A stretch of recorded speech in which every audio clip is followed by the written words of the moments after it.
The scissors came out at midnight. Two maids held her arms while her stepmother gathered the long copper braid in one fist. The braid Clara had brushed 100 strokes every night since she was a little girl, because her mother had taught her to. The blades closed once, twice, and as the last of it fell to the cold floor, her stepmother leaned down close to Clara's ear and whispered 5 words. Now he'll never know. Clara didn't understand what those words meant, not that night. But the man arriving in the morning, the Duke, he would ask only one question at dinner, and that one question would bring the whole house down. Clara Hartwell had learned, over the past 6 years, that the safest thing a girl in her position could do was stay invisible. She rose before the sun. She lit the fires, scrubbed the floors, carried the water. She ate in the kitchen with the servants, though this house had once been her father's house, and every stone in it knew her name. Her father, Thomas Hartwell, had been a kind man. Too kind, the servants used to say. Kind enough to marry a widow named Agatha 2 years after Clara's mother died, because he believed a growing girl needed a mother's hand. Agatha had arrived with soft smiles and a daughter of her own, Beatrice, golden-haired and pretty, 1 year older than Clara. For a while the smiles held. Then, when Clara was 14, her father's heart stopped in his sleep, and by the time the funeral flowers had wilted, the smiles were gone. "You'll earn your keep like everyone else," Agatha had said, standing in the doorway of Clara's bedroom while 2 footmen carried Clara's belongings up to the attic. "This house cannot afford idle girls." The house could afford new gowns for Beatrice every season. It could afford Agatha's parties and Agatha's carriages, but it could not, apparently, afford Clara. So Clara scrubbed and she stayed silent, and she survived. She had only one treasure left, and it could not be taken from her because she wore it every day of her life: her hair. Copper red, thick and shining, falling past her waist when she unpinned it at night. Her mother's hair, the exact hair of the beautiful woman in the portrait that still hung above the main staircase, the portrait Agatha had somehow never dared to remove. Sometimes, passing that painting with a bucket in each hand, Clara would stop for just a moment and look up. "I'm still here, Mama," she would think. "I'm still here." That was before the night of the scissors. It began with a letter. Clara was polishing the silver in the dining room when the messenger came, a rider in a fine dark coat, mud on his boots, a sealed envelope in his hand. She heard Agatha's voice in the hall, sugary and bright, and then she heard the study door close. Whatever was in that letter, it changed the house within the hour. Agatha swept through the corridors giving orders like a general. The good china was to be brought out. The guest wing aired. Fresh flowers, new candles, the French wine from the cellar. "He'll be here tomorrow by noon," Clara heard her tell the housekeeper, Mrs. Finch. "Everything must be perfect, everything." "Who, madam?" Mrs. Finch asked. Agatha's answer floated down the hallway, and even from a distance, Clara could hear the hunger in it. "The Duke of Ravenscourt." The name meant little to Clara. She knew what everyone knew, that Ravenscourt was one of the richest estates in England, and that its young duke was said to be cold as January and had never once been seen to smile. Why such a man would come here, to a faded country house with debts stacked in the study drawers, she couldn't imagine. But Beatrice could. Clara heard her that evening through the parlor door, breathless with excitement. Duke Mama, why would a duke come to us?" "Because of an old promise," Agatha said. Her voice was low, careful. "A very old promise made between his late father and," she paused, "this family, a debt of honor, and debts of honor, my darling, are paid in marriage." Beatrice squealed. Clara, standing in the hallway with the tea tray, felt the cups tremble very slightly against the saucers, though she couldn't have said why. Something in Agatha's pause, something in the words "this family," said the way a person says words they have rehearsed. She carried the tea in, eyes down, invisible as always. But as she set the tray on the table, she felt it, Agatha's gaze fixed on her, not on her face. On her hair. Clara had pinned it up under her cap, as always, but a few copper strands had slipped loose at her neck. She felt Agatha's eyes on those strands the way a rabbit feels the shadow of a hawk. "That will be all, Clara," Agatha said softly. Too softly. They came for her after midnight. Clara woke to candlelight in her little attic room and hands seizing her arms, Dora and Millie, the two housemaids who did whatever Agatha paid them extra to do. Clara opened her mouth to cry out, but there was Agatha in the doorway, calm as Sunday morning, a pair of long silver scissors gleaming in her hand. "Hold her still." "Please," Clara twisted, her heart slamming. "Please, what are you?" "There's fever in the village," Agatha said, walking closer unhurried. "Everyone knows fever hides in long hair. I'm doing you a kindness, girl." "There's no fever. Please, not my hair, asterisk, please, asterisk. It's all I have of her." For one instant, something flickered across Agatha's face. Not pity, something colder, confirmation. She gathered the long copper braid in her fist and pulled it taut. "That," she said, "is precisely the problem." The scissors closed. Once. Twice. Clara heard the sound more than she felt it, a dry, terrible whisper of blades through the hair her mother used to braid by the fire, the hair that was the last living piece of her. When it was done, Dora and Millie let go. Clara sank to the floor among the fallen coils of copper, too stunned even to weep. And that was when Agatha bent down, so close Clara could smell the lavender water on her skin, and whispered, "Now he'll never know." Then she straightened, dropped the braid into Millie's apron like a rag for the fire, and walked out. Clara sat on the cold floorboards for a long time, her shorn head bare, her hands shaking. 5 words going around and around in her mind. Now he'll never know. Who would never know? And what? Clara pressed her trembling hands against the floor. What was it that he must never find out? Downstairs, the great clock struck 1. In 11 hours, the Duke of Ravenscourt would arrive. And though Clara could not have known it then, he was coming to ask a question. One single question, a question he had waited 8 years to ask. The answer had just been swept up and thrown into the kitchen fire. The Duke's carriage appeared at the end of the drive at exactly noon. Clara watched it from an upstairs window, a dust cloth forgotten in her hand. 4 black horses, perfectly matched. A crest on the door, a silver raven on a field of deep blue. The whole household had been assembled on the front steps for an hour. Agatha in her finest plum silk, Beatrice in white muslin with her golden hair arranged in careful curls that had taken poor Dora all morning. Clara had not been assembled with them. She had been given her orders at dawn. "You will stay out of sight," Agatha had said, inspecting Clara's shorn head with open satisfaction before pulling a servant's cap down over it low to the eyebrows. "You will serve. You will not speak.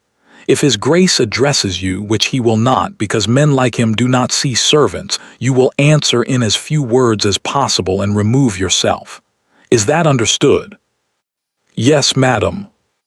"And Clara," Agatha had paused at the door, not turning around, "if you are thinking of telling anyone in this house who your father was, remember that the workhouse takes girls your age, and no one would come looking." So Clara stood now at the upstairs window, invisible as ordered, and watched the man step down from the carriage. Her first thought was that he was younger than she'd expected. The way people spoke of the Duke of Ravenscourt, the coldness, the silence, the fortune, she had pictured someone gray and heavy. But the man on the gravel below was perhaps 30, tall, dark-haired, dressed in black so plain it made Agatha's plum silk look like a costume. Her second thought was that everyone was right. He did not smile. Agatha curtsied deep. Beatrice curtsied deeper. The Duke bowed the exact minimum that courtesy required, and even from the upstairs window Clara could see that his eyes were already moving, past Agatha, past Beatrice, across the front of the house, the windows, the grounds. Not like a guest admiring an estate. Like a man searching for something. For half a heartbeat, his gaze swept the window where she stood. Clara stepped back so fast she nearly knocked over the washstand, her heart pounding, and then she felt foolish. He hadn't seen her, and what if he had? Men like him do not see servants. She picked up her dust cloth and went back to work. By evening, the servants' hall was thick with gossip. "Not one smile," said Dora, who had helped carry his trunks. "Not one. Thanked me, though. Dukes don't thank you, usually." "He asked Mrs. Finch how long she'd served here," said the footman John. 22 years, she told him. And then he asked. John lowered his voice. He asked who else had been in service here longer than 10 years.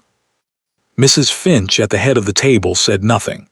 But Clara, eating her bread quietly at the far end, saw the old housekeeper's eyes lift, just briefly, and rest on her. "Why would he ask that?" Dora said. "Making conversation," John shrugged. "Dukes," said Mrs. Finch in a voice that closed the subject, "do not make conversation." Upstairs that night, in the finest guest room of a house that had seen better days, Julian, Duke of Ravenscourt, stood at the window with an old letter in his hand. He had read it perhaps 1,000 times. His father's handwriting, thin and slanting, from the last month of his life. "And if you ever recover what we lost, Julian, remember that we owed Thomas Hartwell more than money. When the whole county turned its back on us, Hartwell alone kept faith. I promised him our families would be joined, that my son would offer his hand to Hartwell's daughter. A promise made in the dark is still a promise. Pay it. Hartwell's daughter." Julian folded the letter away. His father had never known, could never have known, the strange, private reason his son had leapt at this particular debt of honor. There were 100 easier ways to honor a dead man's promise than to come here in person. He could have sent solicitors, arranged everything by post, the way half the marriages of England were arranged. Instead, he had come himself, because of the rain. 8 years ago. He'd been 22, penniless in everything but name, the family fortune gone to his father's failed ventures, riding a borrowed horse home from another humiliating meeting with creditors. The storm had come out of nowhere, the road had turned to river, and the horse had thrown him at the ford and bolted. He remembered lying in the mud with the rain hammering down, his ankle wrenched, and the carriages that had passed him, 2 of them, fine ones, splashing him as they went by. Nobody stops for a ruined man. He'd learned that lesson well by then. But someone had stopped. A girl, 16, 17 perhaps, jumping down from a modest gig before the driver could even protest, running to him through the downpour, helping him up out of the mud with both hands. She had asked if he could stand. She had given him her seat and walked at the wheel through the rain, and when he'd shivered, she'd taken off her own cloak, a plain gray woolen thing, and thrown it over his shoulders like it was nothing at all. He had been too soaked, too dazed, too ashamed to ask her name. And the rain had been in his eyes the whole time. If he was honest with himself, he could not even swear to her face. But 2 things he remembered, and had never once stopped remembering. The small crest painted on the door of the gig, a heron over crossed wheat sheaves. Years later, when the money was his again and he'd hired men to search, they had matched it. Hartwell. And her hair. The hood of her cloak had fallen back in the wind, and in all that gray rain, her hair had been the only color in the world. Copper red, a long braid of it, so bright it looked lit from inside. "I'll return the cloak," asterisk he had called after the gig as it pulled away. And he'd heard her laugh, young and warm, the laugh of someone who had no idea she had just done anything remarkable. "Keep it. You need it more than I do." Then the rain had swallowed her. Hartwell's daughter, his father's promise and his own 8-year search, ending, if there was any mercy in the world, at the same front door. Julian looked out at the dark garden. He had met the daughter of the house today, Golden curls, a rehearsed curtsy, a mother who watched him the way a fox watches a henhouse. Beatrice, they called her, pretty enough, charming enough. Golden. People's hair darkened with age, he told himself. Lightened sometimes. 8 years was a long time, and rain-soaked memory was a poor witness. Perhaps. But there was a portrait above the main staircase. He had passed it on the way to his room and stopped as if struck. A woman with warm, laughing eyes.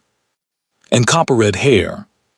Tomorrow at dinner, he decided he would ask. One simple question. Careful, quiet. He had waited 8 years, he could be patient one more day. He did not know, could not have known, that one floor above him, in a cold attic room, a girl lay awake with her hand resting on her bare, shorn scalp, wondering the same 5 words over and over into the dark. Now he'll never know. The house slept between them, keeping its secret. The dinner table had never looked so fine.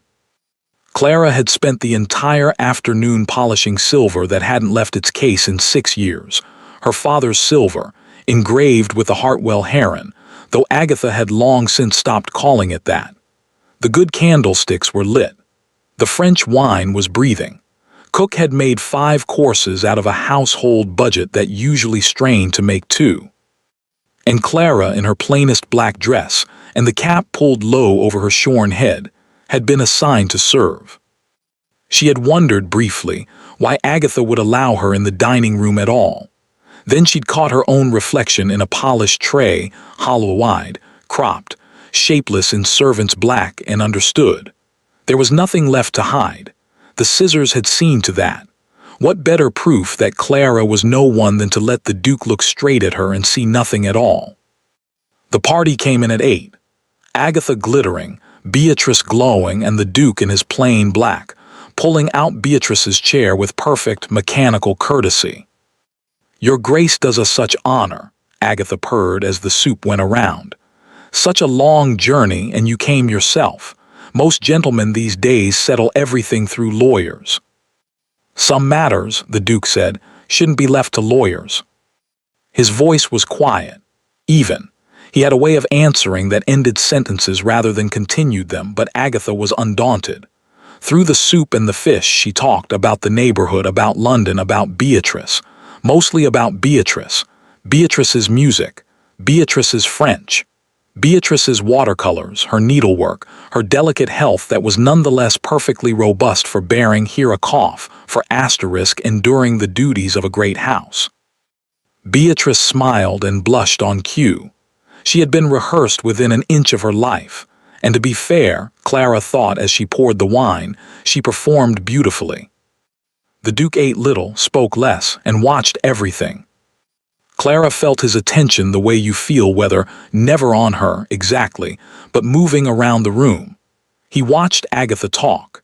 He watched Beatrice glance at her mother before every answer. Twice he asked Beatrice something simple and direct. Did she ride? Did she enjoy the country? And both times Agatha's voice arrived a half-second before her daughter's could. If he noticed the serving girl with the cap pulled low, he gave no sign of it. Men like him do not see servants. Good, Clara told herself, keeping her eyes on the wine, on the plates, on anything but him. Good. It happened between the roast and the sweet. Beatrice had been sent to the pianoforte.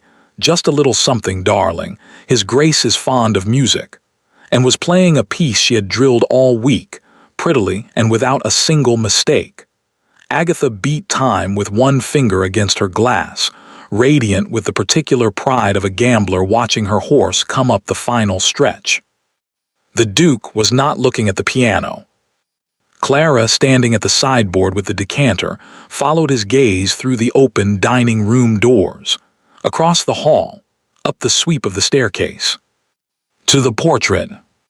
Her mother looked back down at them all from her gilt frame, young, laughing-eyed, painted the spring before Clara was born, her copper hair loose over one shoulder the way she'd always worn it at home. Clara's hands tightened on the decanter. Don't look at it, she thought, absurdly, uselessly, at a Duke she had never spoken to. Please don't look at it. Beatrice finished her piece. Agatha applauded. "You see, Your Grace, didn't I tell you? Such feeling," her poor dear music master always said. "Madam." The Duke's voice was not loud. It didn't need to be. It cut Agatha off like a door closing. He was still looking through the doors, up the stairs, and now he raised one hand and pointed, unhurried, precise, at the portrait. "The lady in that painting," he said. "Which of your daughters has her hair?" The room went absolutely still. The decanter nearly slipped from Clara's fingers. She caught it against the sideboard with a soft clink of crystal that sounded to her like a gunshot. No one turned. No one was looking at her. Every eye in the room was on Agatha, whose fork had stopped halfway to her plate, whose face, for one long, naked second, was the face of a woman standing on a trapdoor, hearing the bolt slide back.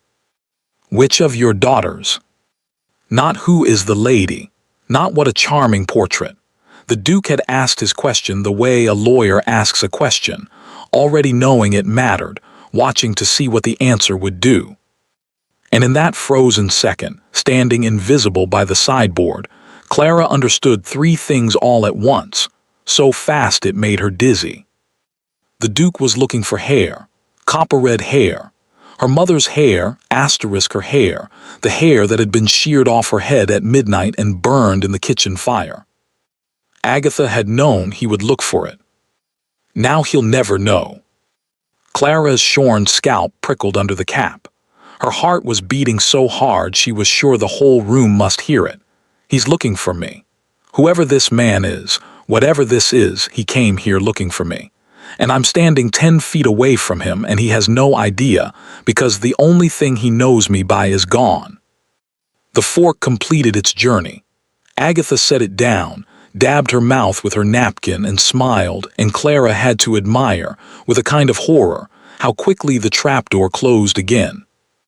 "Why, Your Grace," Agatha said warmly, "what a question." "Why, Your Grace, what a question." Agatha's laugh was light as spun sugar. She turned in her chair to gaze up at the portrait with an expression Clara had never once seen her wear in front of it, fondness. "That is my dear Beatrice's mother, of course. My own poor self, if you can believe it, painted the year before my darling girl was born." She pressed a hand to her breast. "I was quite the beauty then, they tell me. Time is a thief, Your Grace." Clara stopped breathing. The lie was so enormous, so calm, so smooth asterisk, that for a moment her mind simply refused it. That was her mother. Her mother's laughing eyes, her mother's spring morning, her mother's copper hair loose over one shoulder, and Agatha had just stepped inside the frame and put it on like a stolen coat. "Indeed," the Duke said, his face showed nothing. "The likeness is remarkable, and yet—" He looked at the portrait a moment longer. "The lady's hair." "Ah, the hair," Agatha sighed as if touched by the memory. "Beatrice had exactly that hair as a small child, Your Grace, exactly. Red as a new penny, didn't you, my love? Everyone remarked on it. And then, as so often happens, it turned gold as she grew. My grandmother's hair did precisely the same." She smiled at her daughter. "Though I confess I sometimes miss my little copper-headed girl." Beatrice, to her credit or her training, managed a wistful smile. "Mama kept a lock of it, I believe." "I did, somewhere. I must find it for you, Your Grace, it would amuse you." Clara's hands were shaking. She hadn't noticed until the glasses on her tray began to sing, a thin, tiny chime of crystal against crystal, the sound of a lie being told 6 feet away from the one person alive who could bury it. "Stop," she ordered her hands. "Stop, stop." She pressed the tray against the sideboard to still it. And when she looked up, the Duke was watching her. Not the portrait, not Agatha, her. Across the length of the room, over the candles, through the ruins of the roast course, his dark eyes had found the serving girl in the low cap, and they rested on her trembling tray, and then on her face with a stillness that was worse than any question. It lasted perhaps 2 seconds. Then a footman moved between them with the sweet course, and the Duke turned back to his hostess and said, in a tone of mild, social interest, "You keep a lock of it, you say?" Oh, somewhere, your grace, somewhere. I'd be glad to see it. He picked up his glass. Before I leave. He said it pleasantly. He said it the way a man says asterisk lovely weather. But Clara, gathering plates with her heart in her throat, saw what it did to Agatha's smile, how it stayed perfectly in place while everything behind it scrambled. A lock of copper hair to be produced on demand. One more brick for the lie, due on delivery. He doesn't believe her, Clara thought, and the thought was so dangerous, so bright with hope, that she crushed it immediately. It didn't matter what he believed. Tomorrow or the day after, Agatha would snip a coil of copper from the braid. The braid, Clara nearly dropped the plates. The braid had gone into the kitchen fire. She had watched Millie carry it down in her apron. There was no lock of red hair anywhere in this house to give him, unless they cut it from the only red hair left under this roof. Whatever stubble remained beneath her cap. Clara walked out of the dining room with the stacked plates and made it as far as the servants' corridor before she had to lean against the wall. She was still awake at midnight when the knock came, one soft rap on her attic door. Mrs. Finch stood on the landing with a candle in one hand and a cup of warm milk in the other, which was itself extraordinary. The housekeeper had not climbed to the attics in years, her knees being what they were. "Drink this," she said, "and sit down, child." Clara sat on the edge of the bed. Mrs. Finch settled onto the room's single stool, set the candle on the floor between them, and for a long moment just looked at her, at the cropped head Clara no longer bothered to cover in her own room.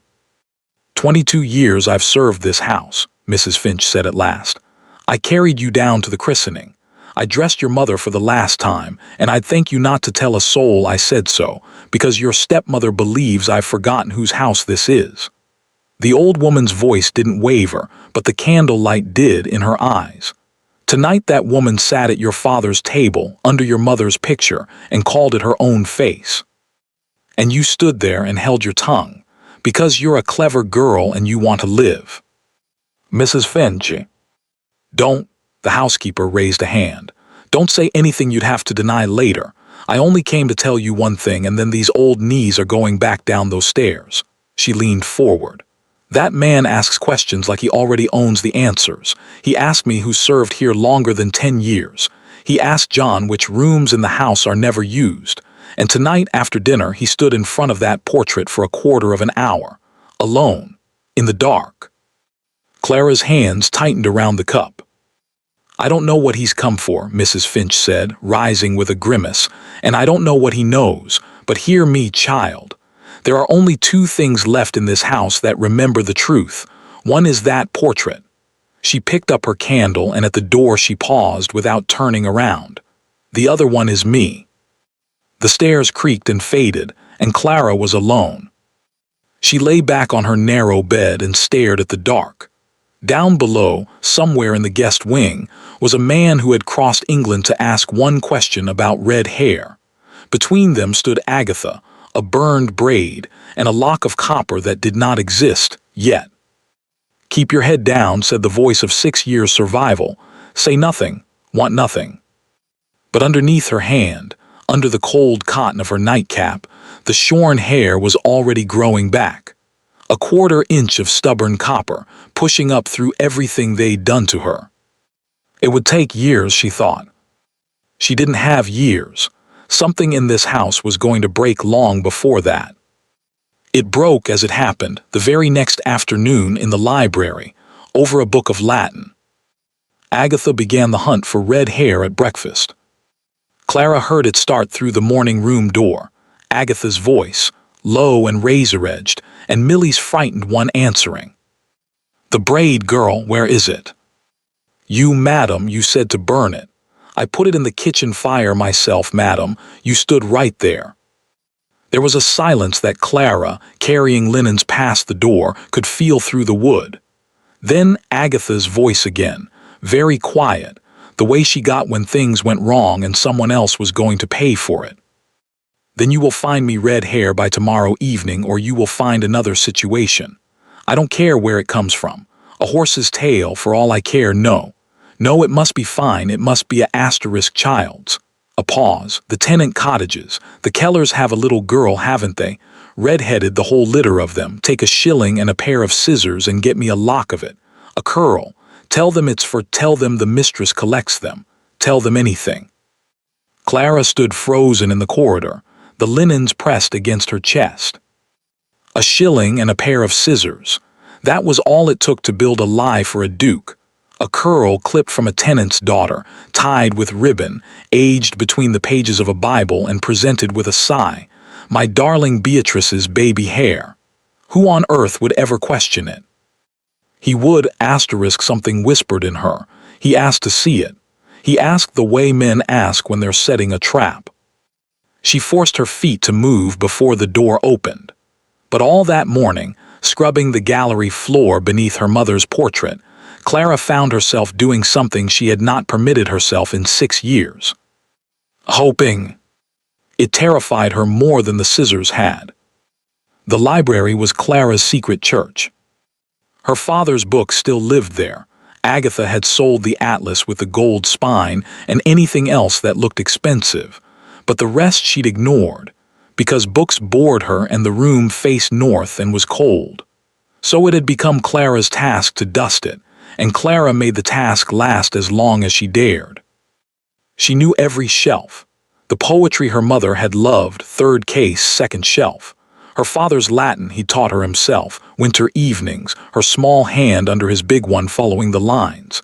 Amor vincit omnia, my girl, and don't let your governess tell you it's ungrammatical. Sometimes, dusting, she would take one down and stand there and read a page, and for the length of that page the last 6 years would not exist. That afternoon, with the house upside down over dinner menus and Beatrice's fittings, Clara slipped into the library with her dusting cloth and found the doors of the third bookcase standing open. Someone had been at her father's Latin shelf. 2 volumes lay on the reading table, the Virgil and her father's old Caesar with the cracked green spine. Clara clicked her tongue at the housemaids, none of whom could read and all of whom used books as step stools, picked up the Caesar and shelved it where it had lived for 30 years, spine out, third from the left without needing to look. Interesting, said a quiet voice behind her. Clara spun around, cloth pressed to her chest. The Duke of Ravenscourt was sitting in the window seat, mostly hidden by the curtain's edge, a book open on his knee. He'd been there the whole time, watching her. Your Grace. She dropped a curtsy, eyes down, heart hammering. Forgive me, I didn't know the room was occupied. I'll come back. You shelved that without reading the spine. Careful. I dust in here, Your Grace. One learns where things belong. He rose, unhurried, and came to the table. He was very tall this close, and his eyes, which had seemed black across a candle-lit dining room, were in daylight a dark, unsettling gray. He picked up the Virgil and held it out to her. Then, where does this one belong? It was not a request. Clara took the book with steady hands, 6 years of practice at steady hands, and slotted it home, second shelf, beside the Georgics. You've grouped it with the poetry, the Duke observed. The Caesar with the histories, a dusting girl who sorts Latin by asterisk subject. The old master arranged them so, Your Grace. I only keep his order. The old master, Mr. Hartwell. His voice didn't change at all, and that was somehow the frightening thing. Did you know him? The question hung in the cold north light. Clara looked at the shelf, at the worn green spine her father's hands had held, and the truth rose in her throat so hard it ached. He was my father. This was his room. That is my mother over the stairs, and the hair you're looking for grew on my head until 4 nights ago. I've been in service here since I was a girl, Your Grace, she said. Everyone knew the master. He was kind. Kind, the Duke repeated softly. He was watching her with that stillness again, the stillness from the dining room, and Clara realized her mistake. She had answered the question without answering it, and he collected answers like that. He glanced at her hands holding the cloth, chapped, work-worn, and then his gaze stopped. At her throat. where the thin silver chain she never removed had slipped free of her collar as she'd reached for the shelf. "That's a fine chain for a housemaid," he said. Clara's hand flew to it, too fast, far too fast, closing over the chain and whatever hung from it, sliding it back beneath the black cotton. "It was my mother's, Your Grace." "And your mother was." The library door banged open. "There you are." Agatha stood in the doorway, and Clara watched her take in the scene in one flick of the eyes, the Duke, the maid, the distance between them, and go white around the mouth while her voice stayed honey. "Your Grace, forgive the intrusion. Beatrice is asking for you in the music room. She's found the sweetest duet, Clara." The honey hardened. "The silver in the dining room won't polish itself. And afterward Cook wants you. There's been a spoon missing since yesterday, and I'm sure you'll want to help us account for it." A spoon. Missing.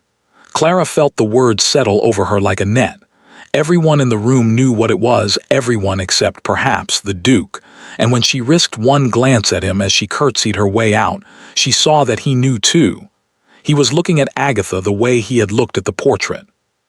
"Counting something." "Madam," Clara heard him say behind her, pleasant as ever as the door closed, "you never introduced me. Your maid's name is Clara, is it?" She didn't hear Agatha's answer, but she heard the pause before it, and the pause was very long. Agatha struck that same night, and she struck the way she always struck, smiling.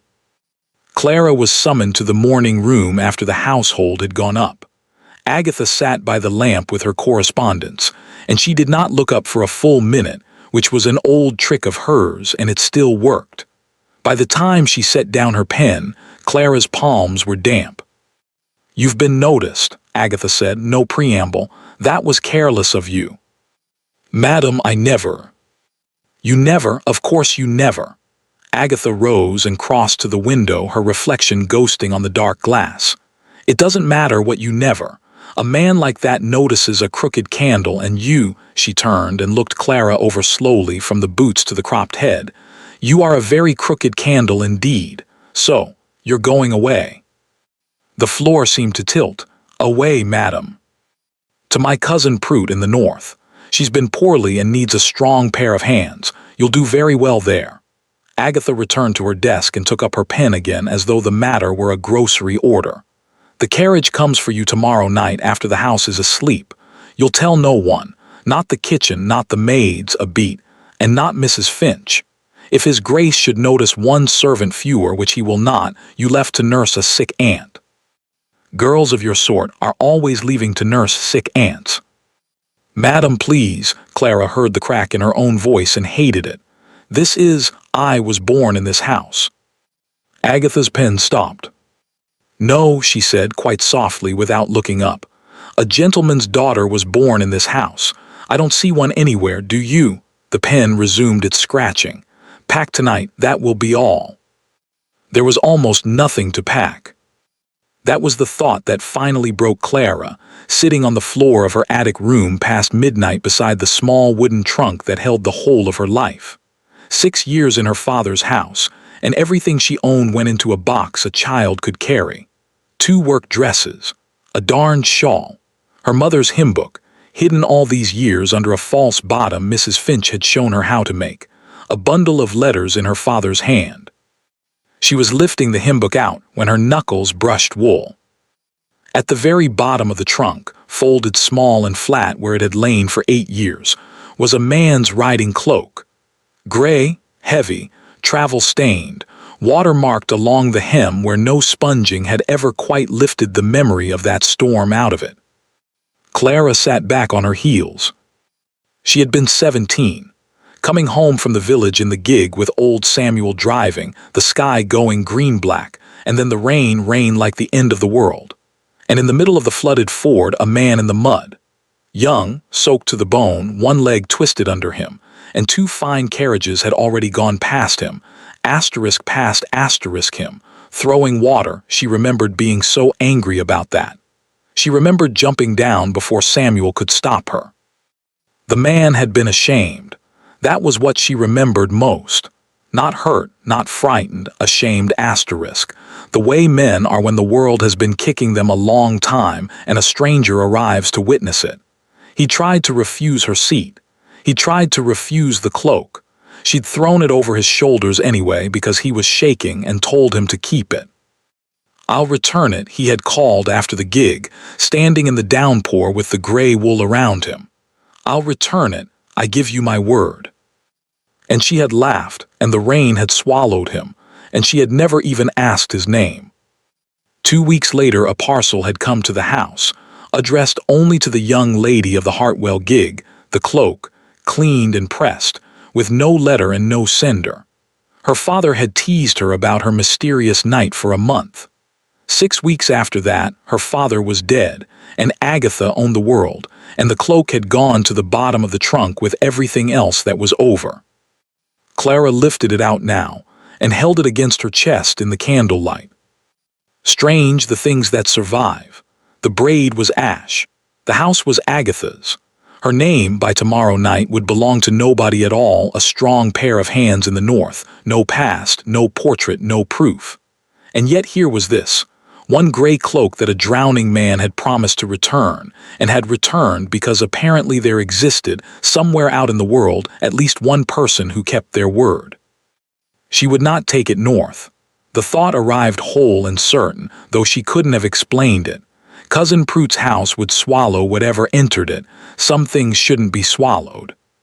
Clara wrapped the cloak in brown paper, and before the candle burned out she carried it down through the sleeping house to Mrs. Finch's little parlor door, and knocked.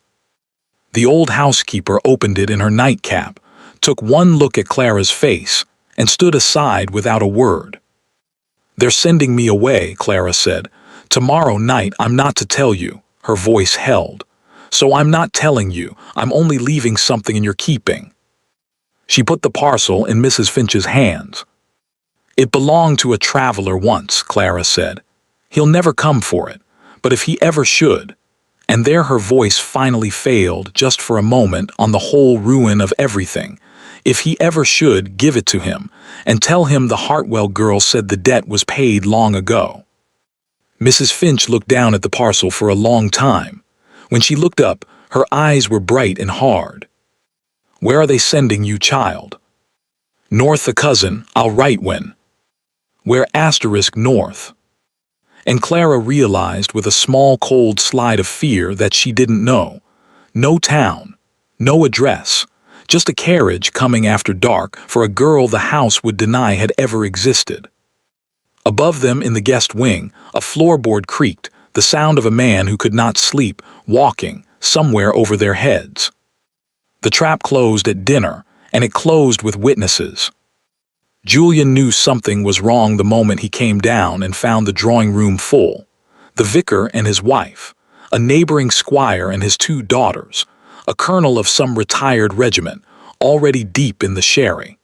Agatha had assembled an audience overnight, and a hostess only gathers an audience when she means to perform something that cannot be taken back. "Your Grace," she swept toward him, radiant in wine-dark silk. "You'll forgive a little company, such friends, all asterisk longing to meet you." He bowed to the room and calculated. He had planned to leave in 2 days. Quietly, questions unanswered, and then return with lawyers, records, the parish register, whatever it took to unearth what this house was burying, because it was burying something. The portrait with the borrowed face. The lock of red hair produced that morning, a child's curl, tied in ribbon, smelling faintly of someone else's cottage. The maid who shelved Latin, whose chain she guarded like a wound, whose name had made Agatha pause one heartbeat too long. Clara. He had asked 2 servants about her that day, as idly as he knew how. Both had glanced over their shoulders before answering, and both had said almost nothing, and the nothing was louder than speech. He needed a week. Agatha, it turned out, needed only an evening. It came at the table between courses, when the colonel, well-watered by then and clearly primed, raised his glass and boomed, "Well, Your Grace, am I permitted to say what the whole county is whispering? A certain happy understanding between 2 great families, eh? Eh?" "Colonel," Agatha chided, delighted. You'll embarrass his grace." "Embarrass? A promise between fathers is a sacred thing, madam. I say it's a sacred thing." "It is." Agatha turned to Julian, and her eyes were soft and her voice was softer, and underneath both was the click of a key turning. "Your Grace, forgive me. I had meant to wait, but since our dear Colonel has opened the subject before friends, I think perhaps the time for waiting is past."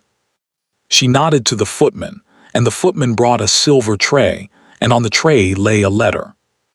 Julian knew the hand before it reached him. Thin, slanting, unmistakable, his father's. "Your late father wrote this to my late husband," Agatha said gently, "in the last year of his life. Mr. Hartwell treasured it. I have treasured it since. Read it, Your Grace. Read it aloud, if you will. There is nothing in it either family need blush for."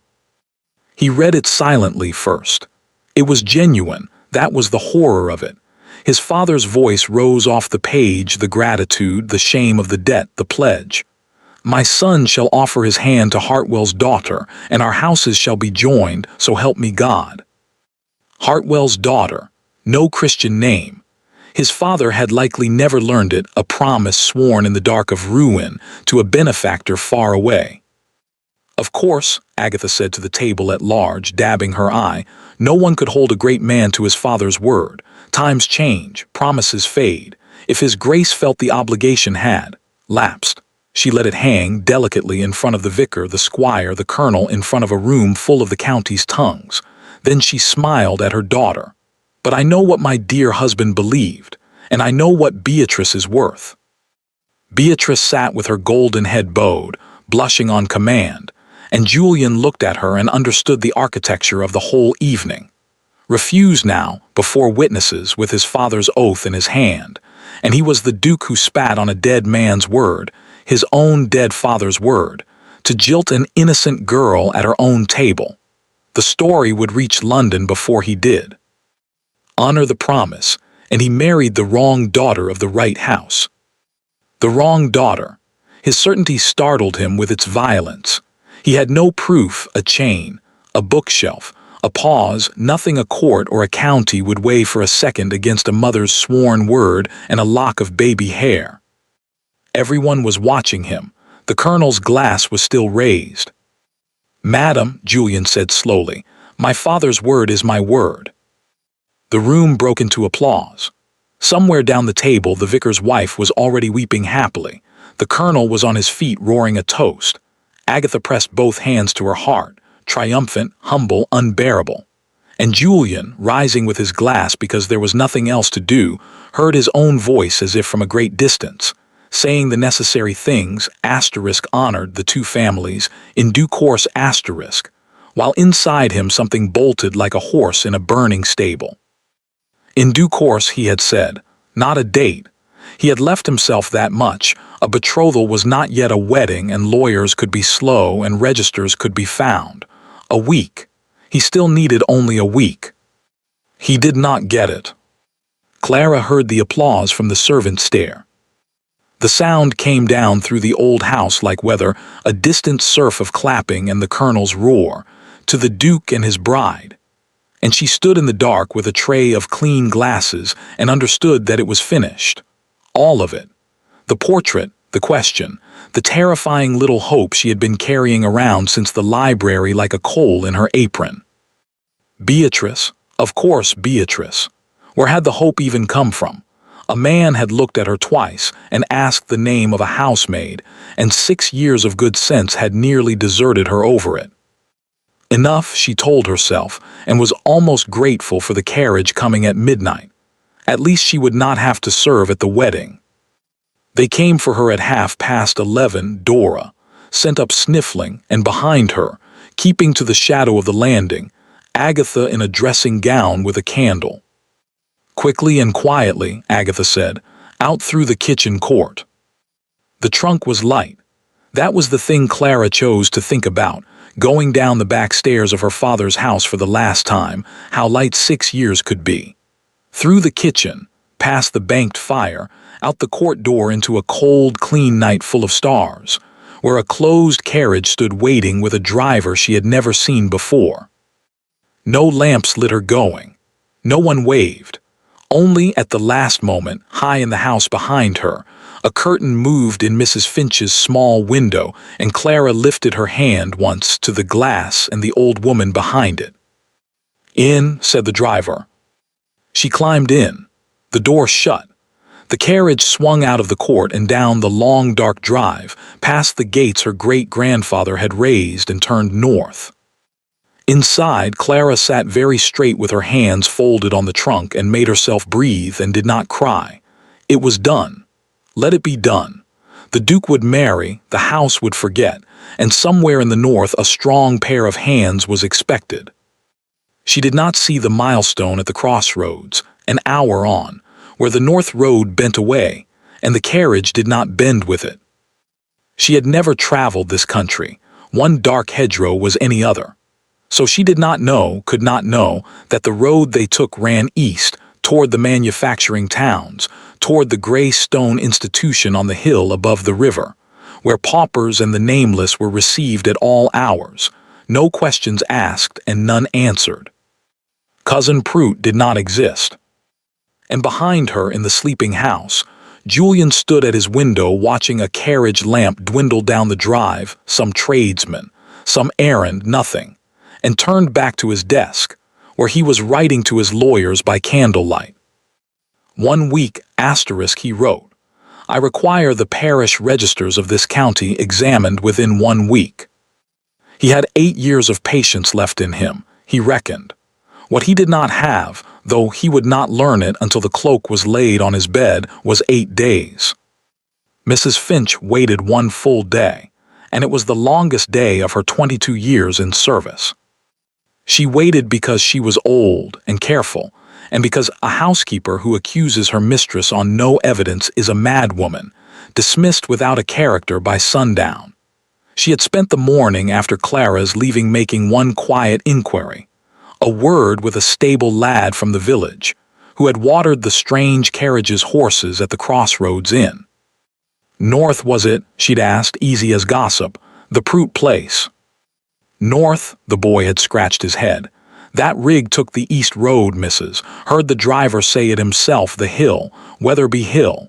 And then seeing her face, "Missus, you've gone a queer color, missus." Weatherby Hill. Every servant in 3 counties knew what stood on Weatherby Hill. You threatened lazy scullery girls with it. Mind your work or you'll finish on the hill. The workhouse. So that evening, while the family lingered over the betrothal toasts below, Mrs. Finch climbed the stairs to the guest wing on her ruined knees, carrying a parcel wrapped in brown paper, and did the single most dangerous thing of her long, careful life. She laid it on the Duke of Ravenscourt's bed, unwrapped, and she stood beside it and waited to be caught. Julian came up a little before 11, still in the black evening clothes that had felt all day like morning dress. He saw the old housekeeper standing rigid by his bed, opened his mouth, and then he saw what lay on the coverlet. For a moment he did not move at all. Gray wool, heavy riding cloth.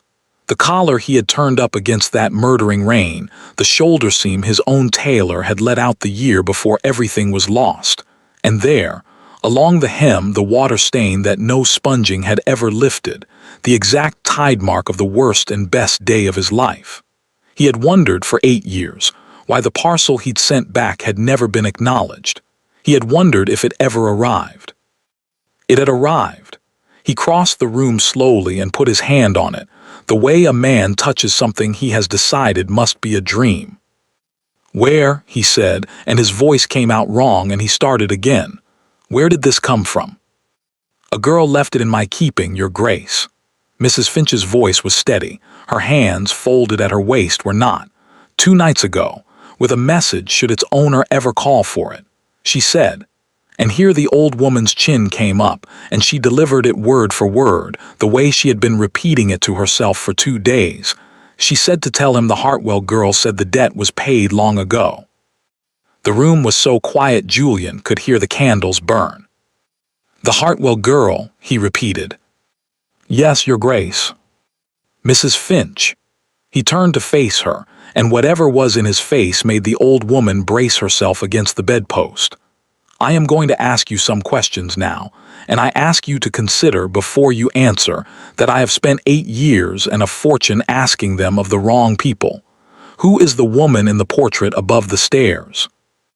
And Mrs. Finch, 22 years careful, 22 years silent, found that the truth, once started, came out of her like water through a burst dam. Margaret Hartwell, Your Grace, the first Mrs. Hartwell, dead these 13 years, God rest her, and the loveliest head of red hair in the county, and that woman downstairs sat at table and wore her face like a stolen glove, and I stood by the sideboard and let her. Her voice cracked and steadied. The portrait's daughter is not Miss Beatrice, Your Grace. Miss Beatrice came into this house at 11 years old with her mother's hair as gold as it is tonight, and I unpacked her trunks myself. Then Hartwell's daughter is Clara Margaret Hartwell, christened in the parish church, and I carried her down to the font. Your Grace, she was born in the room across this landing. The old woman's eyes were streaming now, and she let them. 6 years that woman has kept her as a scullery drudge in her own father's house, and the child bore all of it. And then 4 nights before Your Grace's coming, Madam went up to the attics at midnight with a pair of scissors and her hair, Julian said. He had gone very still. The night before I arrived, they cut off her hair. To the scalp, Your Grace. Now he'll never know. He hadn't heard the words, no one had told him the words, and yet the whole shape of it stood suddenly before him, complete and monstrous. The shorn head under the low cap, the trembling tray, the chain snatched out of sight, the Latin shelved by heart in her father's library, the girl who had stood 10 feet from him at dinner while he asked a room full of liars for the color of her hair. She had been there. She had been asterisk there, holding the decanter, invisible in servant's black, the girl from the rain, the girl from 8 years of searching, and he had looked straight through her exactly as her stepmother had known he would, because the only thing he trusted himself to know her by had been burned in the kitchen grate. He had sat at that table hunting a braid of copper hair, and all the while the debt of honor, the promise, the search, every road of his life, had ended in a girl scrubbing the floor beneath her own mother's portrait. "Where is she?" he said.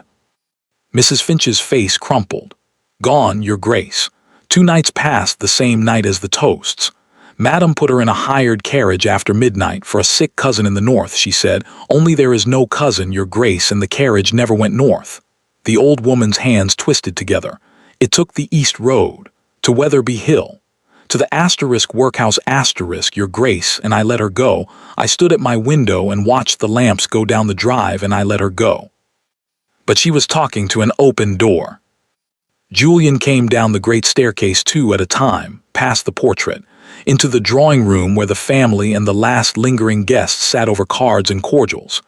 Agatha presiding, Beatrice at the piano, the colonel asleep in a wing chair. He stopped in the middle of the carpet, and something in the sound of his arrival stopped everything else. The cards, the music, the colonel's snore. Agatha rose, smiling. "Your Grace, we'd nearly given you up. Will you take a hand of? Where is Clara Hartwell?" The question landed in the room like a dropped chandelier. He asked it the way he had asked the first one, quietly, precisely, already knowing it mattered. But this time he was not watching to see what the answer would do. This time he was watching a woman's face come apart. It went in stages, and every guest in the room saw the stages happen. The smile held. The eyes did not. Clara, a housemaid's name, nothing deniable, but he had not said Clara. He had said Clara Hartwell asterisk, and he had said it in the drawing room of Hartwell House with the vicar's wife sitting bolt upright on the sofa, and there was no version of the next sentence that did not end everything. Your Grace, I don't. We have no one of that." "Madam," Julian's voice never rose. That was, the vicar's wife would say afterward, the terrifying thing, it never rose at all. "You are about to tell me a lie, and I advise you with my whole heart against it. Your parish register is being copied for my lawyers as we speak. Your housekeeper has found her tongue, and the lock of hair in my breast pocket belongs to a tenant's child called Keller. The ribbon still smells of her mother's tallow." He took one step closer. So we will try it once more, and you may consider before you answer that the girl you put in a carriage 2 nights ago is the daughter my father's letter binds me to. Where is she? In the silence, someone's cordial glass tipped over and rolled, unregarded, across the card table. It was Beatrice who answered. She had risen from the piano, white as her muslin, one hand pressed flat against her ribs, and when she spoke her voice was small and clear, and it broke her mother's power in the room forever. "Weatherby Hill," said Beatrice. "Mama had them take her to Weatherby Hill. I heard her give the direction." Her mouth trembled and firmed. "I didn't know until it was done. I swear before God I didn't know, but I know it now, and I won't wear a wedding got this way. Not for a duchy, not for anything." "Beatrice," Agatha's voice was a whip crack, but it cracked on air. Julian was already gone. They heard him in the hall and then in the court, his voice carrying back through the open door into the ruined drawing room. The fastest horse in that stable now, saddle nothing else. And then hooves on gravel, going away east into the dark, at a pace no carriage lamp could follow. On the wall above the staircase, serene in the candlelight, Margaret Hartwell watched them all and laughed her painted laugh. Julian rode through the night the way he had done everything for 8 years, as if the thing he was chasing might vanish if he slowed. The east road was black and rutted, the moon in and out of racing cloud, and twice the horse nearly went down in the dark. He did not slow. Somewhere behind him lay a drawing room full of wreckage, a betrothal dead on the carpet, a colonel spluttering awake into scandal, and none of it weighed as much as a feather against the one thought hammering in him with the hoofbeats. 2 nights. She has been in that place 2 nights. He knew what workhouses were. He had toured one once, as a young lord being shown the improving institutions of the district, the grey wards, the picked oakum, the smell of lye and turned soup, the faces that had stopped expecting anything. He had gone home afterward and been unable to eat his dinner, and that had been as a *visitor*. The girl from the rain had given a drowning stranger her cloak off her own shoulders, and the world, in its wisdom, had answered her with 6 years of servitude, a pair of scissors, and Weatherby Hill. "Not 3 nights," he said aloud to the dark, to the road, to God if he was listening. "She does not spend a 3rd night in that place." Dawn was a gray line behind the chimneys of the manufacturing towns when he clattered up the long hill above the river, and the institution rose out of the morning mist exactly as he remembered its kind. A great blind barracks of soot-dark stone, iron gates, and over the gates, in letters that some committee had no doubt found improving, Labor OMNIA Work conquers all. Julian looked at the motto with 8 years of Latin shelving fury in him and hauled the bell pull hard enough to wake the dead. The porter who came was inclined to be difficult. It was not visiting day. It was not visiting *hours. The master was at his breakfast.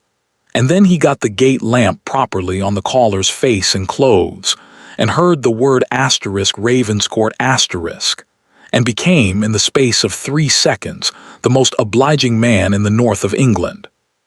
The master of the workhouse received his grace in a cold parlor smelling of ink and cabbage, and confirmed, ledger open, that yes, 2 nights ago, a young woman brought in by private carriage which was irregular, but the fees had been paid for a full quarter in advance, which was more irregular still. "Paid," Julian said. "Paid by whom?" "The party did not leave a name, your grace." The master ran his finger down the column. "The young woman was entered as," he squinted, "Clara, no surname, no family. That is what the accompanying letter instructed, your grace. No surname, no family, no correspondence to be forwarded." He looked up uneasy, beginning to understand that something was very wrong with his tidy ledger. "It is not unusual, your grace. Folk have their reasons for." "Take me to her." "Your grace, the women's ward is not." Julian put both hands flat on the ledger and leaned down, and whatever the master saw in his face closed the argument. "She has a surname, Julian said quietly. "She has a family, and you are going to take me to her asterisk now asterisk." They found her in the yard. The women's yard was a square of beaten earth between high walls, where 24 gray uniformed figures took their morning half-hour of air, walking the perimeter in 2s and 3s with their heads down against the wind. The master began scanning the line, muttering the new intake, but Julian had already stopped looking anywhere else. She stood apart at the far wall, where a stunted elder tree had somehow argued its way up through the packed ground. Gray dress, gray apron, a cropped head bare to the cold, they had taken even the servant's cap. She was looking up through the black branches at the moving sky, quite still, and Julian knew her instantly and absolutely, and understood in the same heartbeat that he had been a fool for 8 years. He had searched for hair. Hired men matched crests, memorized a color, and the truth was that he could have passed 100 copper braids in the street without turning because it had never been the hair. It was this, the particular way she stood inside catastrophe, upright, attending to the sky, the exact stillness of the girl who had stepped down into the flood while 2 fine carriages went by, as if the rain were simply a thing the world was doing and she another. He crossed the yard. The gray lines of women stopped and stared. The master hurried after him, bleating something about procedure. Julian heard none of it. She turned at the sound of his boots and went white, and dropped a curtsy that 6 years had made reflexive, her eyes down, her whole body braced. Even here, he thought, and it nearly undid him. "Your Grace," her voice was low and steady. If Madam has sent you to recover the household's property, I took nothing. They may search the trunk. I took nothing that was not."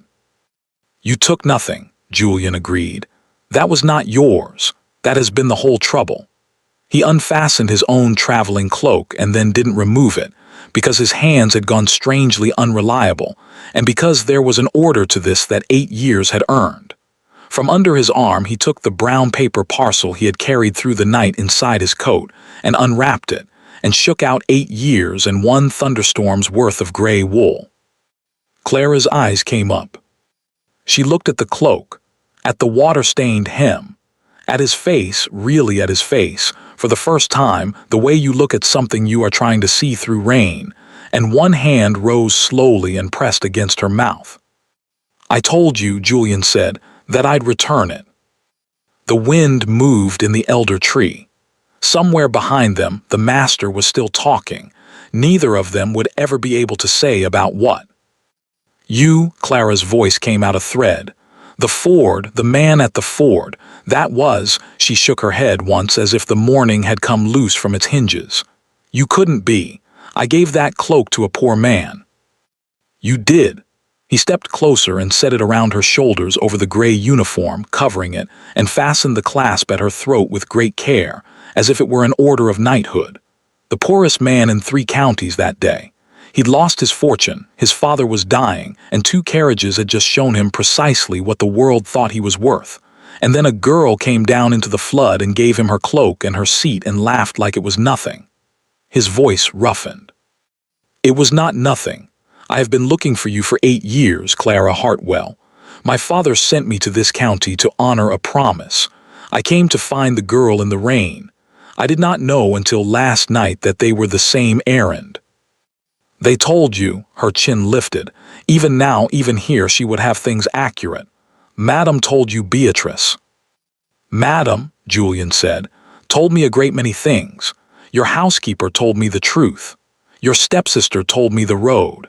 And your stepmother is at this moment learning what the county thinks of a woman who wears a dead lady's portrait as her own face. The vicar's wife was in the room, and I am given to understand that news travels." "Beatrice told you. Of everything, it was this that broke her voice.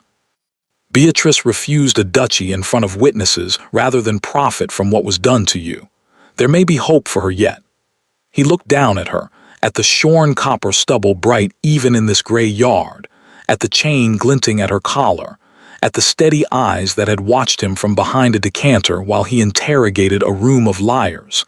and he did the thing he had not planned and could no more have stopped than the rain. The Duke of Ravenscourt, in the mud of a workhouse yard, before the assembled paupers of Wetherby Hill and its gaping master, went down on one knee. "They believed I would know you by your hair," he said. "They cut it off and hid you in plain sight and very nearly won because I was fool enough to be looking for a braid. But I am not asking the girl with the copper hair." He took her chapped, work-worn hand in both of his. "I am asking the girl who stopped.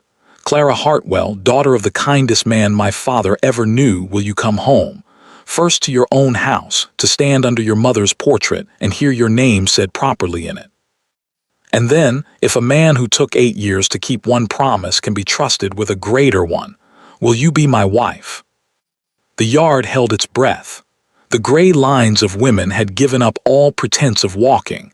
The wind turned the pages of the master's forgotten ledger.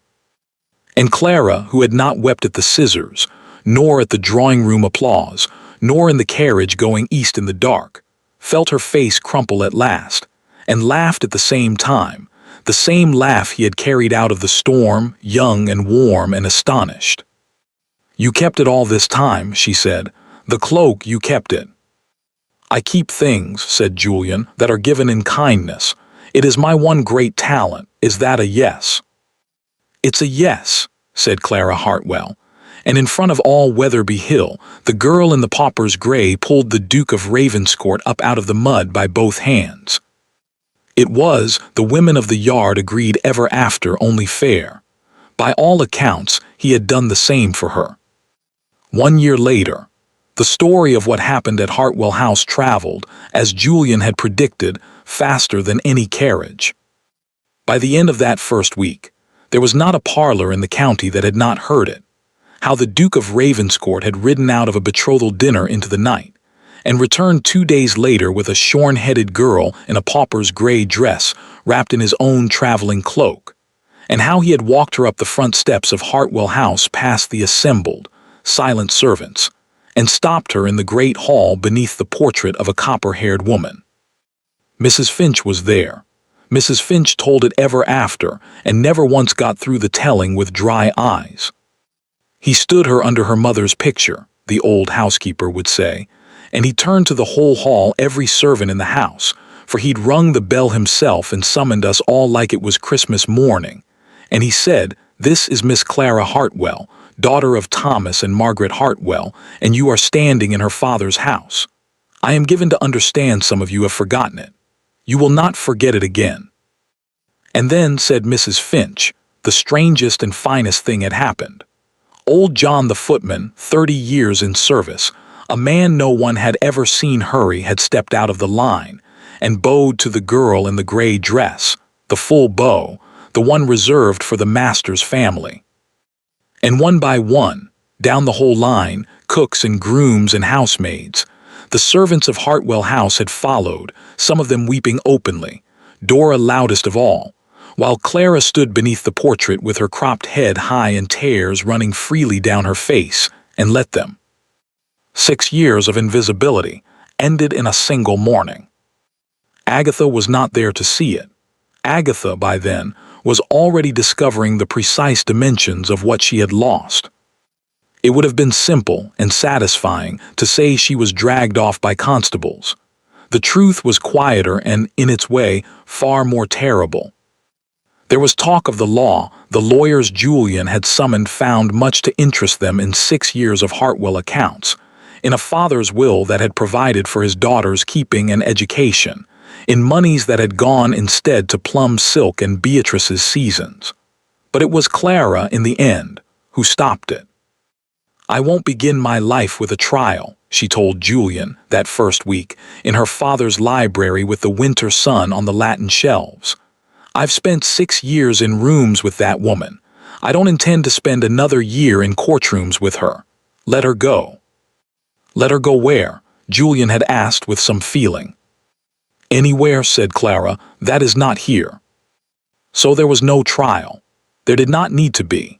The county tried Agatha instead, in the courtroom it reserved for such matters, the drawing rooms, the church pews, the market day conversations, and the county's verdict was without appeal. The vicar's wife had been asterisk in the room. She had seen the letter, the lock of hair, the face coming apart in stages. She had heard a duke say the words parish register in a voice that never rose. Within a month, there was not a door in 3 counties that opened to Agatha's knock.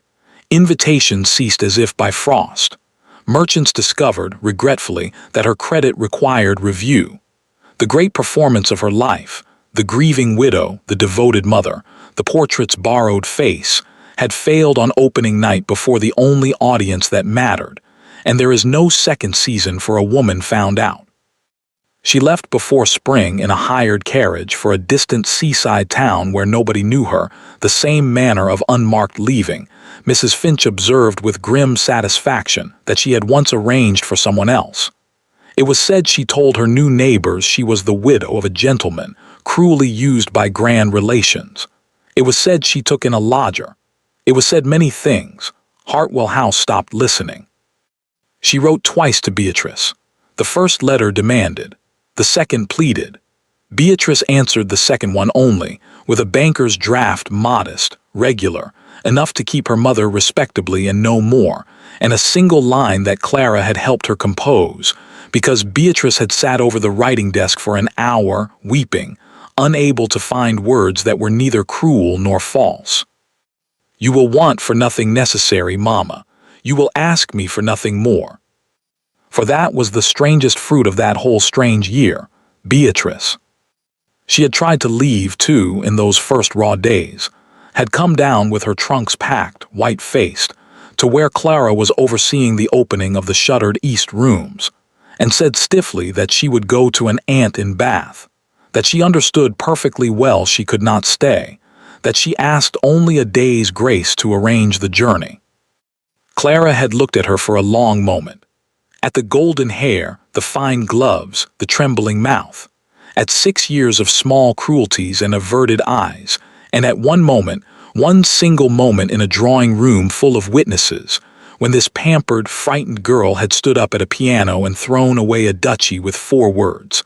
I heard her give the direction. "You knew nothing about the workhouse," Clara said. "Until it was done, I believed that, and when it mattered, when it cost you everything to speak, you spoke." She turned back to the shutters and the light came into the east rooms for the first time in 6 years. "Unpack your trunks, Beatrice. One of us being sent away in disgrace is enough for this house. Besides," and here Mrs. Finch swore there had been the ghost of a smile, "I shall need a bridesmaid." Beatrice had burst into tears on the spot and been perfectly useless for the rest of the day, and had never once, from that hour, been anything less than fiercely, penitently loyal. It was Beatrice who sat with Clara through the fittings and the lawyers. Beatrice who learned, clumsily, earnestly, pricking her fingers to do useful things with her hands. Beatrice who, when a visiting marchioness made a delicate, poisonous inquiry about the future duchess's unusual history, set down her teacup, and replied that her stepsister had spent 6 years learning every corner of the estate she would now command. And could the Marchioness's daughters say as much of their accomplishments? They could not. The Marchioness did not call again. Nobody minded. The hair grew back slowly, the way honest things do. Through that first winter it was a bright copper crop, close as a boy's, and Clara wore it uncovered around the house in a kind of quiet defiance that made the maids grin and Mrs. Finch's chin quiver. By spring it curled at her ears. By high summer it touched her collar, and Julian, who rode over from Ravenscourt so often that his steward learned to send documents to Hartwell House directly, developed a habit of arriving, glancing at it with elaborate unconcern, and remarking that it wanted at least another 8 years to reach a proper length, and that fortunately he had experience of waiting. They did not marry quickly. That surprised the county, which had settled in for a scandalously prompt wedding. It did not surprise anyone who knew them. There was an estate to untangle her father's affairs, 6 years knotted and bled by Agatha's stewardship, restored account by account until Hartwell land was sound again. There were tenants to visit. The Keller family received, to their bewilderment, a new roof, a milk cow, and the private, laughing thanks of a duke for the loan of 1 red curl. There was a girl who had spent 6 years being no one, learning carefully, with occasional door-slamming setbacks, how to be someone again, how to give an order to servants who had lately been her equals, how to sit at the head of a table she had lately served, how to walk past her mother's portrait as a daughter of the house and not a ghost in it. And there was, above all, the long, unhurried joy of two people who had each spent 8 years believing the other half imagined, discovering they were real. They told each other everything that year in the library with the north light failing. He told her about the ruin, the true depth of it, which he had told no one, the creditors, his father's last bedridden months, the letter with its promise sworn in the dark. She told him about the 6 years, not all at once, and not easily, and there were evenings when he came away from those tellings and stood a long time at the window mastering himself, because the things done casually to her had a way of undoing him completely. He told her about the search, the hired agents, the false trails, the red-headed strangers he had crossed streets to see, feeling every time like a madman. She laughed until she cried at the crest, that he had found her by a heron and wheat sheaves painted on a gig, and then cried in earnest, because the gig had been sold in her first year of servitude, and she had watched it go down the drive. "Everything they sold," Julian said quietly that evening, "we will find. What can't be found we'll forgive. But nothing more gets taken from you, Clara. That is the whole of my policy. It is not sophisticated, but I mean to be consistent." He was consistent. When she finally showed him what hung on the thin silver chain, what she had guarded from his eyes in the library a lifetime ago, it was her mother's wedding ring, hidden 6 years against Agatha's inventories. Julian looked at it a long time. Then he asked, in a voice not quite his own, whether she would consider being married with it. And Clara, who had promised herself she was done with weeping that year, discovered she was not. They were married in the parish church on a morning in late September, 1 year almost to the week from the night of the scissors. The county came, all of it, gawkers and grandees and the vicar's wife in the front pew wearing the expression of a woman who had been asterisk in the room and would preside over this story's ending as its rightful custodian. The tenants came, scrubbed and beaming, the Keller children in a row like copper coins. The servants of Hartwell House came, every one, by the express instruction of the bride, who had ruled that a house that once forgot her would remember this together. Dora sobbed from the opening hymn and had to be propped up by John. Beatrice stood up as bridesmaid, golden and grave, and held the bride's flowers, and only those closest saw that her hands shook with the honor of it. Mrs. Finch did not sit with the servants. Mrs. Finch, by ducal insistence, sat in the family pew bolt upright in new black silk with jet buttons. 22 years of careful silence ended, the whole tale hers now to keep and tell, and when Clara passed her coming up the aisle, the bride stepped out of every rule of procession, bent, and kissed the old woman's cheek. The congregation gave up all pretense of composure. The vicar himself required a moment. Clara wore white, and her mother's ring went onto her hand where it had begun, and her hair, 1 year grown, copper bright, too short still for the towering arrangements of fashion, was dressed simply, close to her head, woven through with small white flowers. Every soul in the church knew why it was short. She wore it like a coronet. And when the vicar asked who gave this woman to be married, there was a small silence, for her father was 13 years in the churchyard outside, and everyone felt it, until old John the footman, primed and rehearsed and shaking like a leaf, stepped forward in his best coat and said, in a voice that carried to the bell tower, "Her father's house does." Julian's composure, which had survived ruin, 8 years, and Agatha, very nearly did not survive that. The wedding breakfast was held at Hartwell House, and it was during the toasts that the guests noticed what had been done to the great staircase. The portrait of Margaret Hartwell hung where it had always hung, laughing-eyed, copper hair loose over one shoulder, but it no longer hung alone. Beside it, in a matching gilt frame, newly finished, the paint scarcely dry, the painter having been sworn to secrecy and paid for haste, hung a second portrait. A young woman with short, bright, copper hair and steady eyes, painted standing in a library, one hand resting on a shelf of Latin, a thin silver chain at her throat. Mother and daughter, side by side over the hall of their own house, where every guest and every servant and every year to come would pass beneath them. Below the second frame, on a small brass plate, at the express and non-negotiable instruction of the Duke, ran a single engraved line, and guests who bent to read it, expecting a name and a date, found instead 5 words that meant nothing to most of the county and everything to the 2 people who mattered. She stopped in the rain. They left for Ravenscourt in the late afternoon, in the good carriage with the silver raven on the door, through lanes gone gold with turning leaves. Half the parish walked them to the crossroads. The Keller children ran alongside throwing late flowers until their legs gave out. And it was there, a mile past the crossroads, with Hartwell chimneys sinking behind the hills and Ravenscourt still far ahead, that the weather, which had held bright all that perfect day, finally turned. The sky went pewter over the fields. The first drops hit the carriage roof, fat and deliberate, and then the whole sweet gray curtain of an autumn rain came down across the world. Clara laughed out loud. "Of course," she said, "of course it rains." "I ordered it," said Julian gravely. "Weeks ago. It was the only detail Beatrice wasn't managing." He reached beneath the carriage seat and drew out something he had placed there that morning with his own hands, telling no one folded gray wool, heavy, travel-stained, a watermark along the hem that no sponging would ever lift, and that neither of them would ever permit to be lifted. The cloak, cleaned, kept, carried through ruin and fortune and 8 years of searching, and now, finally, exactly where it belonged.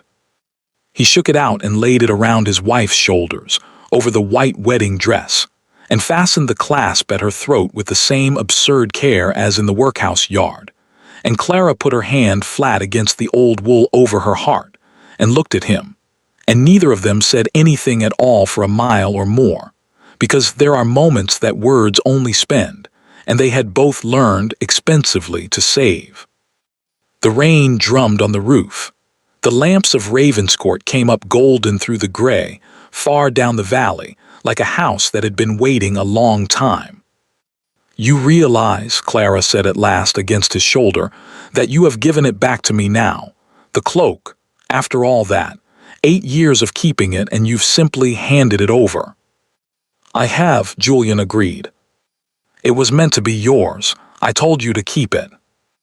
"And I told you asterisk," said the Duke of Ravenscourt, closing his hand around his wife's, around the chapped, work-worn, beloved hand with her mother's ring on it, "that I would return it.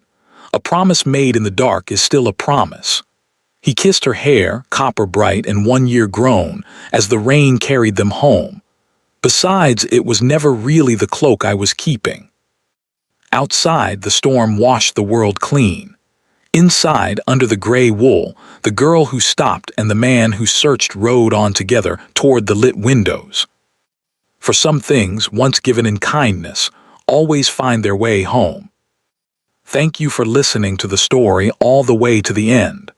Please tell us which city you're watching from and what the story made you feel. Don't forget to subscribe so you won't miss new stories.